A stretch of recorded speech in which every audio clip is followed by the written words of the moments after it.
Welcome to the Court of History. I'm Sidney Blumenthal. I'm here with my colleague, Sean Wilentz of Princeton University. The court is in session. We are about to begin part two of our session with Tim Weiner, the former New York Times correspondent and author who has won the Pulitzer Prize, National Book Award, who has covered Washington, the intelligence community, the Pentagon, or he's been around the world. He is the image of the foreign correspondent. His latest book, which we were discussing in part one, and which you want to watch in order to be able to understand, pick up the exciting conclusion from where we were, is The Mission, the CIA in the 21st Century. It's got stellar reviews. It is a compelling, riveting narrative. Tim, welcome back to the Court of History. Thank you, gentlemen. So Tim was discussing in part one what had happened up to 2020 election, and then into the January 6th insurrection and the attempted coup by Trump involving the CIA to make false statements about what was going on and Russian involvement and so on. And what I want to begin with to set the stage, Tim, is something that you can inform us about, because you've talked to just about everybody. And you've talked to John Brennan, Mike Hayden, you've talked to Clapper and Mike Morrell and Dan Coates and Bill Burns, all these key, leaders of the intelligence community. And what was their assessment of Donald Trump and his relationship with Putin to set the stage of what we're going to talk about soon? Well, everybody's thinking has evolved on this. For the last 10 years, it has been a source of wonderment to not just spies and diplomats, but journalists and the American people as well. What is the nature of Trump's strange bromance with Vladimir Putin? Is he an agent of the Russian Federation, witting or unwitting? Did he take a briefcase full of Kremlin gold under a bridge in Vienna in 1997? Does he like Putin because he wants to be like Putin, an autocrat?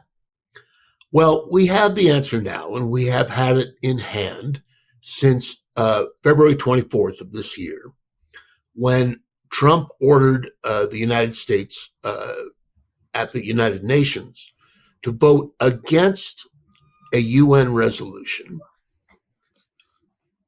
voting with Russia, North Korea, and Iran against a resolution condemning the Russian invasion and occupation of Ukraine on the third anniversary of the invasion itself.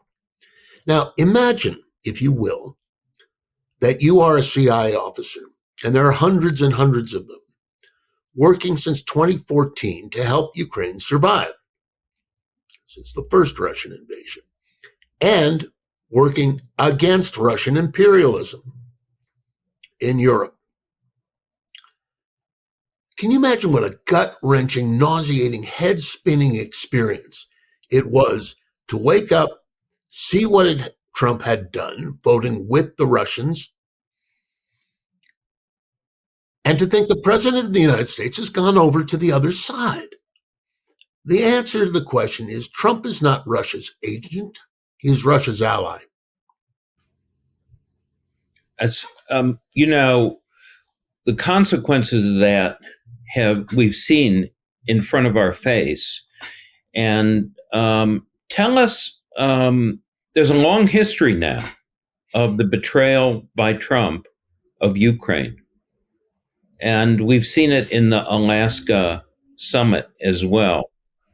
Tell us how that relates to the intelligence community and Sure. How he is treating the intelligence community in order to do what he's doing.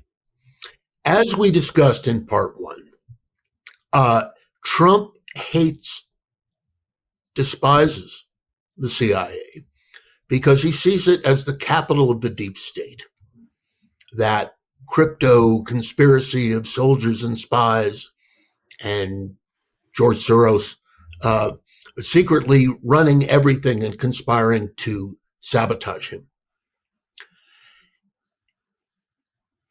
So, in pursuit of the white whale, of a magic bullet, a secret document that would expose the Russia hoax, quote unquote, he has put in charge of the U.S. intelligence community a collection of crackpots and fools. You have John Radcliffe, MAGA acolyte, running the CIA. You have Kash Patel, right-wing podcaster, running the FBI and ruining it by dismantling its national security and intelligence directorates. You have the intelligence czarina, Tulsi Gabbard, overseeing all the entire intelligence community. This woman is a crackpot, a conspiracy theorist, and a Putin ally. And over at the Pentagon, the former Fox News host Pete Hegseth, together, they have been trying to dismantle American intelligence capabilities. Trump is no longer content pursuing the white whale. He wants to sink the ship. Tim, tell us about what's going on with CIA officers and what they're subjected to internally in terms of being driven out, loyalty oaths, what these loyalty oaths are doing, and how the CIA and the FBI are being hollowed out. Upon his arrival as CIA director in January 23rd, John Radcliffe proceeded to do the following. He imposed ideological purity tests, loyalty oaths, on senior CIA officers and those seeking promotion. Questions. Who did you vote for in the last election? What did you think of the January 6th insurrection? Who do you think really won the 2020 election? And have you ever given political contributions to a Democrat? Ideology is the enemy of intelligence. If you are an ideologue, you don't care what the intelligence says. You don't care what secrets your spies have stolen or what the analysts are telling you about world events. Your mind's made up. You don't need them. Further, Radcliffe fired everybody the CIA hired and trained up to be a spy in 2023 and 2024 because they were Biden hires. He then sent all their names, first name and first initial of the last name, to the White House and Elon Musk in an unclassified email. The Chinese can read the unclassified systems of the White House, and most of these people were trained up to join the CIA's new China Mission Center. They have been fired. They are unemployed. They are understandably disgruntled. And the Chinese intelligence services are going to send them notices on LinkedIn saying, hey, we would like to hire you as a consultant. Radcliffe abolished the CIA's longstanding 40-year-old diversity in hiring standards. And why is that so destructive? Okay, why is that so destructive? Is the CIA's superpower in the clandestine Tell us why it's the superpower. You know, the criticism, of course, from all sorts of places is that this is just wokeism, that it's somehow, people are being, it's anti-white. It's anti-white. It's promoting people. Okay, so the anti-wokeism is an ideology itself. Why has the CIA had a diversity in hiring process in for decades and decades, on the logical assumption that sending an all-white cadre of spies into Beijing or Kuala Lumpur or Ouagadougou or Khartoum, you name it, is terrible tradecraft. You want people who look like the people they're spying on to swim among the fishes. You want people who understand the languages of the countries they're spying on. And this is not shooting yourself in the foot. It's shooting yourself in the head. And this is what's happening at CIA. That is a small list of what is happening. Similarly, at the FBI, Kash Patel dismantling the intelligence and national security functions of the CIA and firing everybody he can find who ever worked on the Trump-Russia investigation, which was codenamed Crossfire Hurricane. Fun fact for you rock and roll fans. We should mention here that you are also the author of a history of the FBI called Enemies. And right. So you are an all-encompassing expert about the intelligence community. All right. Can I ask a question, though, just briefly? I mean, just to cut. So basically, what you're talking about, what you're describing, Tim, is the systematic dismantling of the United States intelligence community.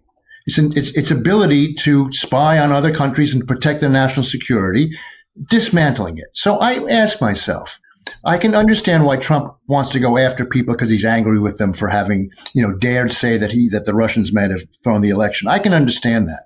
But in the larger sense, cui bono? I mean, who is going to gain the most from this from this happening? And it strikes me that it's somebody who is in Moscow.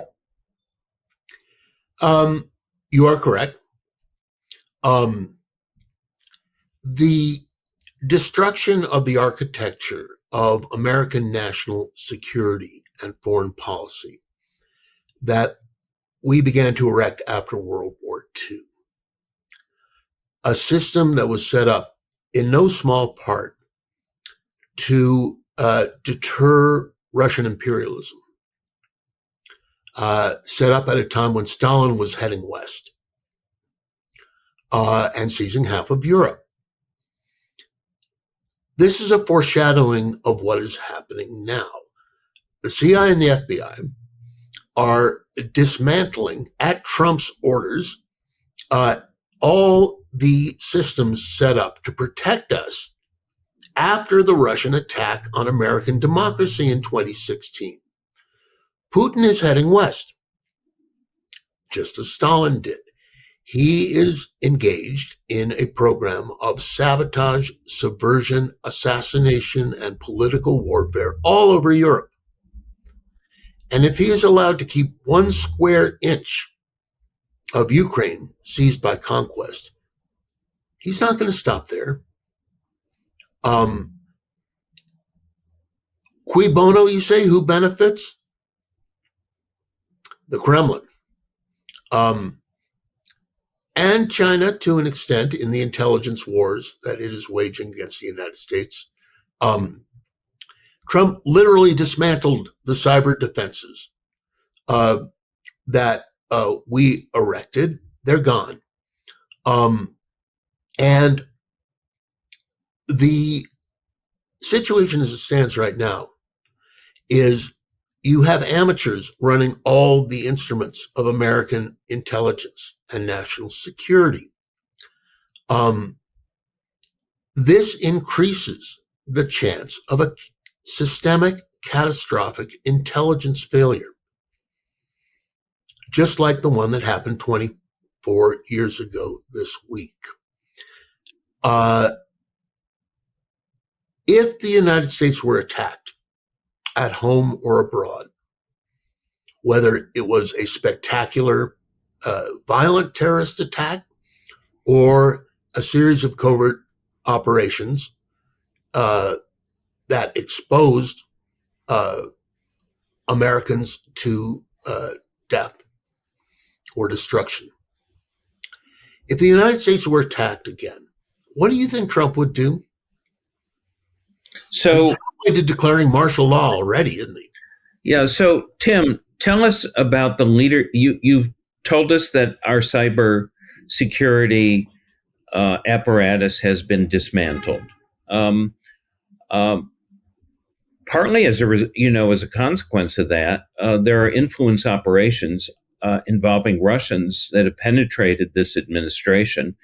I can identify people who were previously called out by the State Department in the Biden administration as being on the Russian payroll as right wing influencers, who are now accredited inside the White House as so called correspondents and allowed to roam free.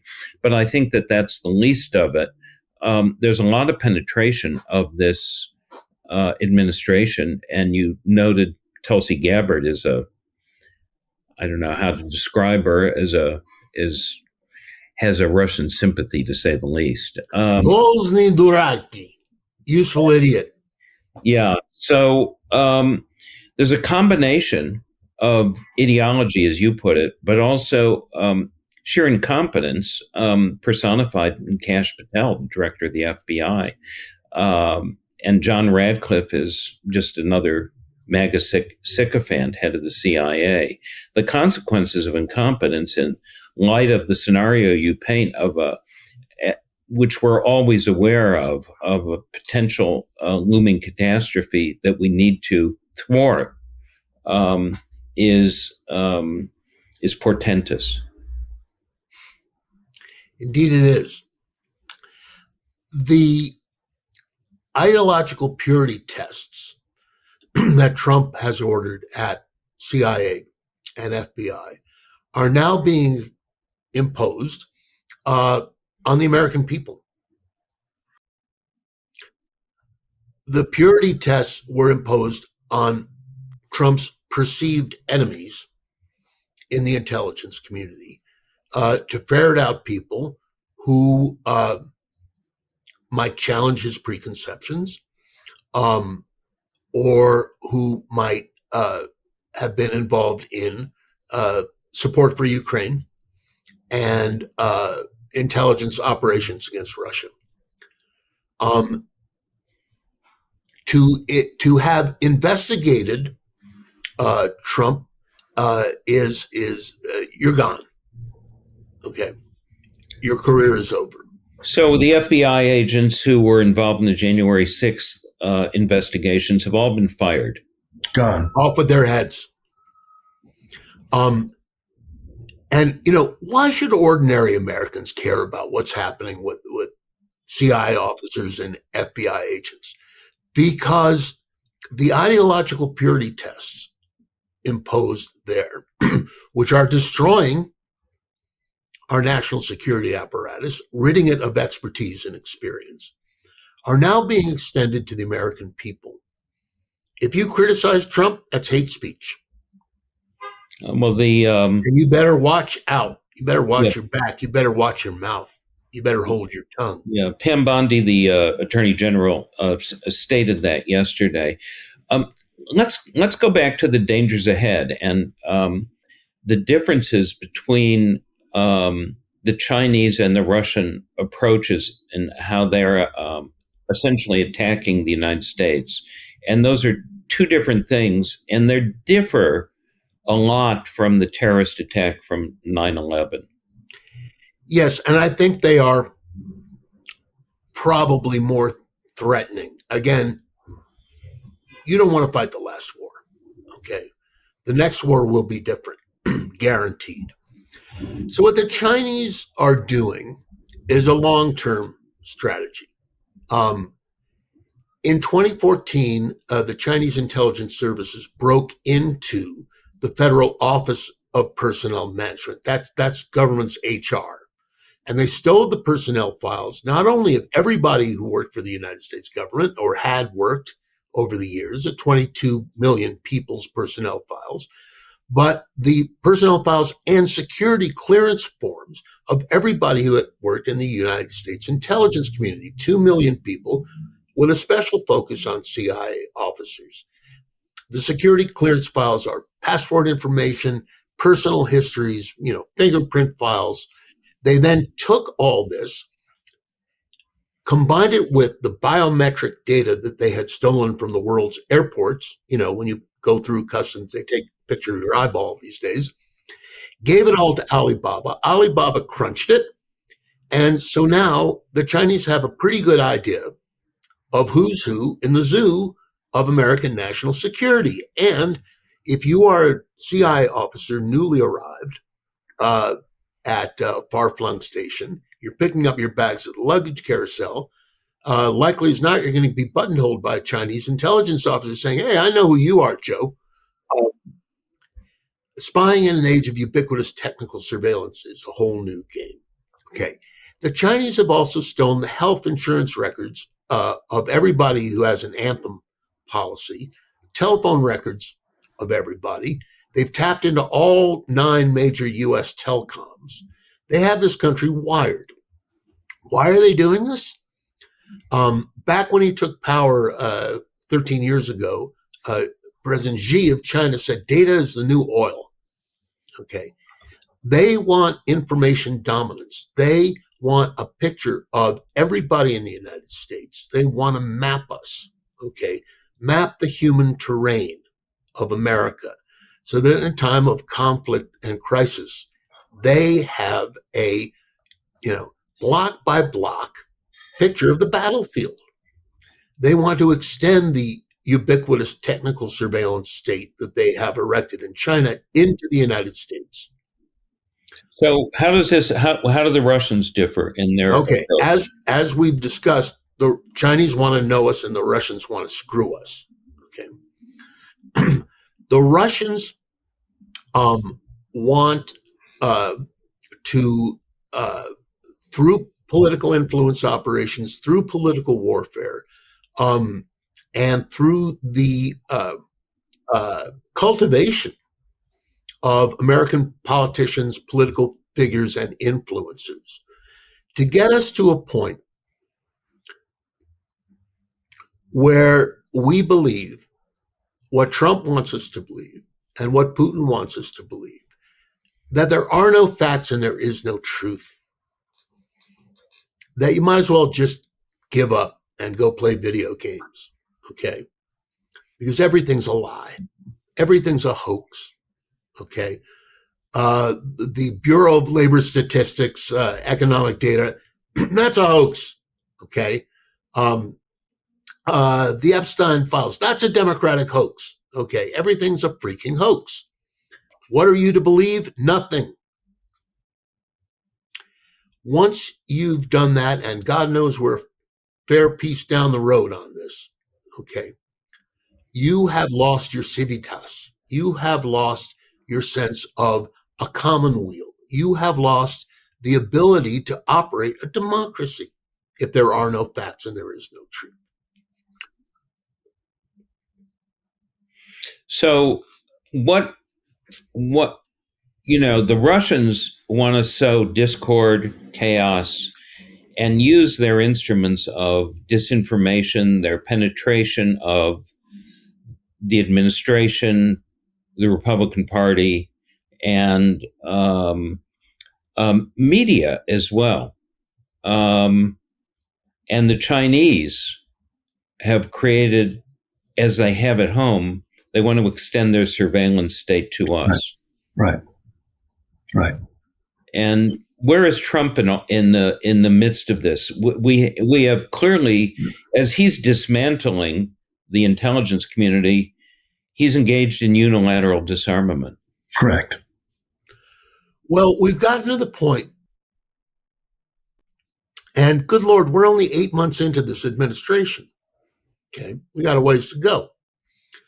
The American military, supported by American intelligence, is committing murder on the high seas in the Caribbean. The FBI is not doing intelligence and counterintelligence operations against the Russians. They're hunting down migrants. The director of national intelligence is destroying people's careers, stripping them of their security clearances, and taking down cyber defenses and intelligence and counterintelligence operations designed to protect the United States from Russian and Chinese spies. And the CIA director is purging the community. The State Department diplomacy, is gone, and blunt force is the instrument, the big stick. Now, there will come a time when Trump orders the CIA to do something that is utterly illegal under American law. And we have a precedent for this. Between 1967 and 1973, Presidents Johnson and Nixon ordered the CIA to spy on Americans. And the NSA, a foreign intelligence organization, to spy on Americans. As Johnson put it in a conversation with the CIA, FBI, and NSA directors, the communists are taking over this country and I'm not going to let it happen. The CIA has no police powers in this country. It cannot spy on Americans under law. You want to spy on Americans, call in the FBI and get a judicial warrant. And this ultimately, when exposed by a feisty and cantankerous press, led to the Church Committee investigations of mid-1970s. Led by Frank Church, what Senator. were they trying to do?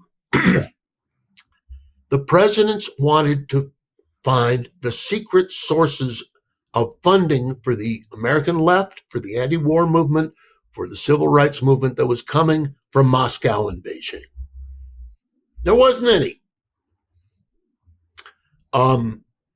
Now Trump proposes to mobilize the FBI and the intelligence community to find the secret sources of funding for the American left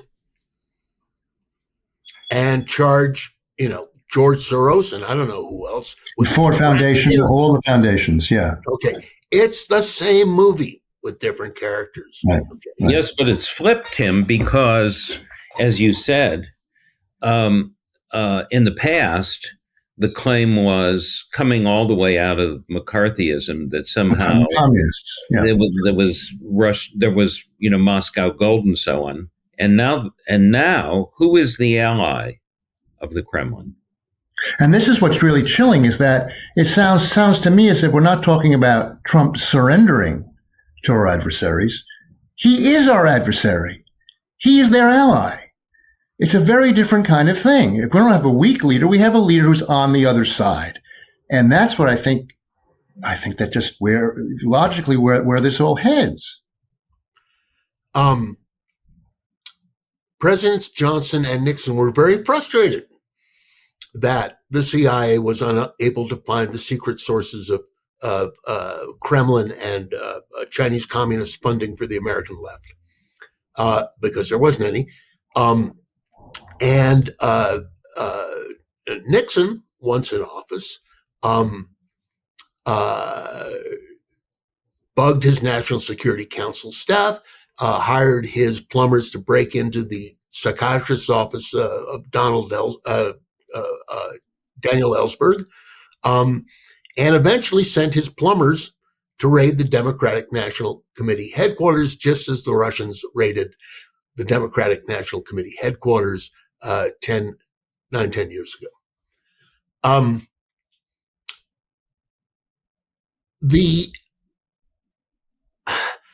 A secret intelligence service under the command of a lawless president is a very dangerous thing.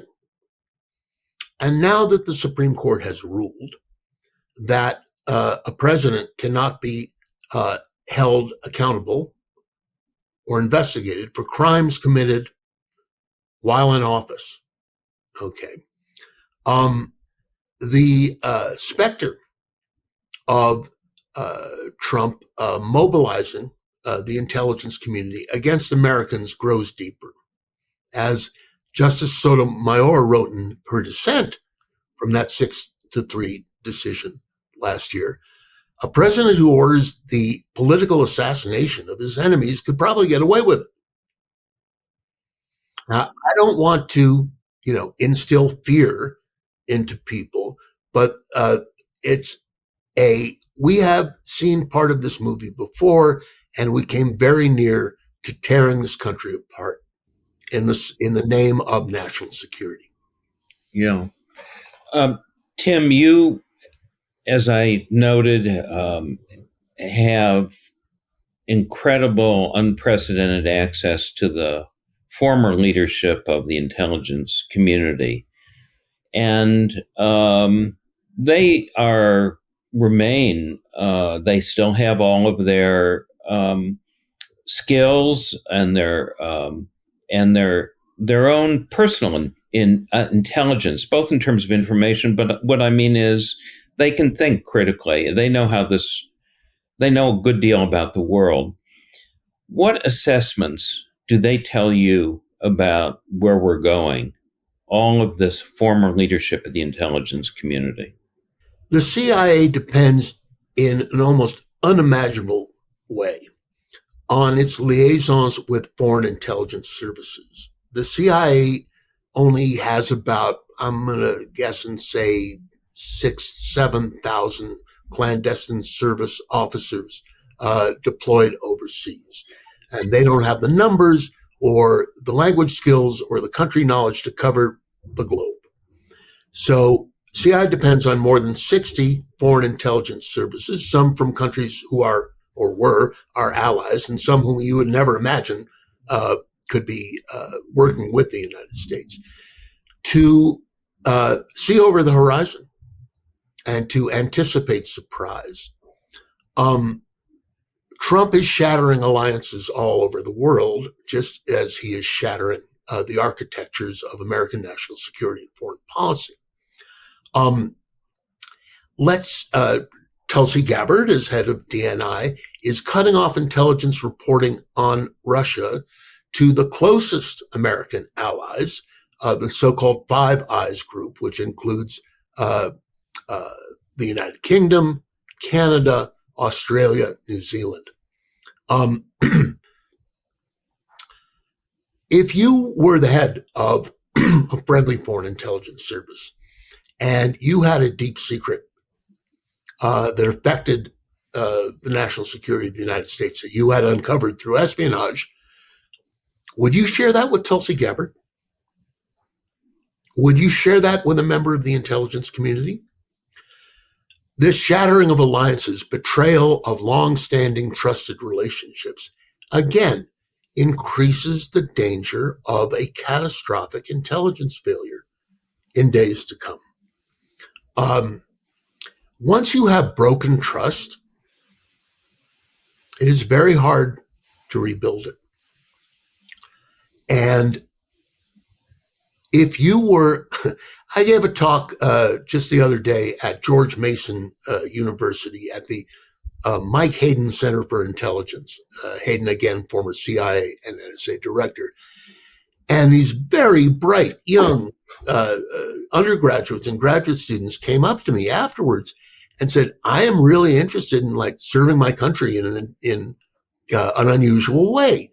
Perhaps at the CIA, should I do it? What was your answer, Tim?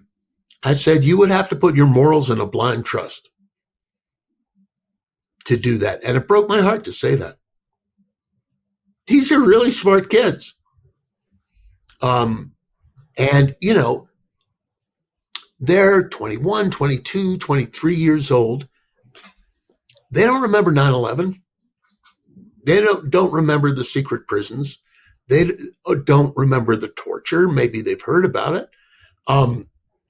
What they know is, they love their country. They're interested in how the world works, and they would like to serve the United States.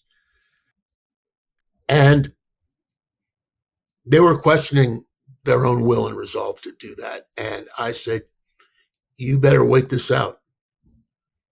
Yeah. Well, say that. We're going to have to end it there. Tim Weiner, thank you very much. Thank you so much, Tim. That was great. For anyone who wants to pursue this further, I urge them to read Tim's book, The Mission, the CIA in the 21st Century. Some of what we've discussed is in the book, and much, much more. We have just skimmed the surface here. This is really essential to your education about what's going on now, so you can really grasp where we're going and the clear and present danger that confronts the American democracy. So on behalf of Tim Weiner, our guest, and Sean Wilentz, my colleague, the Court of History is now adjourned.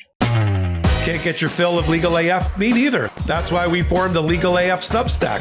Every time we mention something in a hot take, whether it's a court filing or a oral argument, come over to the Substack. You'll find the court filing and the oral argument there, including a daily roundup that I do called, wait for it, Morning AF. What else? All the other contributors from Legal AF are there as well. We got some new reporting. We got interviews. We got ad-free versions of the podcast and hot takes. Where? Legal AF on Substack. Come over now to free subscribe.